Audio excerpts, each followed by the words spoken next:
কালো রাতের গভীরতা যেন আরও ঘন হয়ে আসত যখন এমিলা আর রায়ানের চোখাচোখি হতো।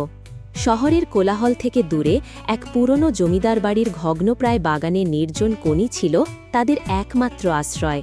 শেওলাধরা পাথরের বেদি আর মরা লতাপাতার ঝোপের আড়ালে তারা একে অপরের নিঃশ্বাসের উষ্ণতা অনুভব করত।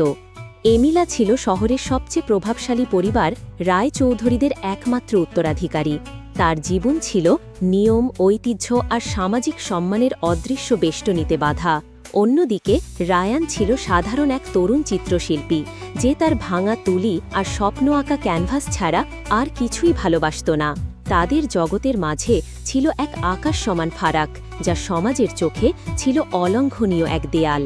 তবুও তাদের ভালোবাসা ছিল সে দেয়ালের বাইরে, এক নিষিদ্ধ মায়া। তাদের প্রথম দেখা হয়েছিল এক আর্ট গ্যালারিতে। এমিলার চোখে ছিল শিল্পের প্রতি এক গভীর কৌতূহল, আর রায়ানের তুলিতে ছিল এক নিদারুণ আবেগ। প্রথম দর্শনেই যেন দুটি আত্মা একে অপরের জন্য নির্দিষ্ট হয়ে গিয়েছিল, কিন্তু তারা জানত এই আকর্ষণ এক গভীর খাদে ঝাঁপ দেওয়ার শামিল। তারা একে অপরের সঙ্গে দেখা করত লুকিয়ে, রাতের অন্ধকারে, যখন সবাই ঘুমিয়ে পড়ত। এমিলার জন্য এটা ছিল এক দুঃসাহসিক অভিযান।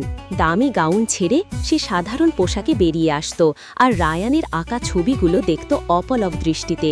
রায়ান তাকে গল্প শোনাত তার স্বপ্নের, তার স্বাধীনতা ভালোবাসার।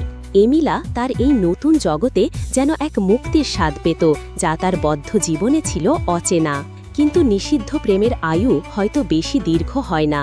রায়চৌধুরী বাড়ির কঠোর নিয়মকানুন ভেদ করে তাদের এই গোপন সম্পর্ক বেশিদিন গোপন রইল না।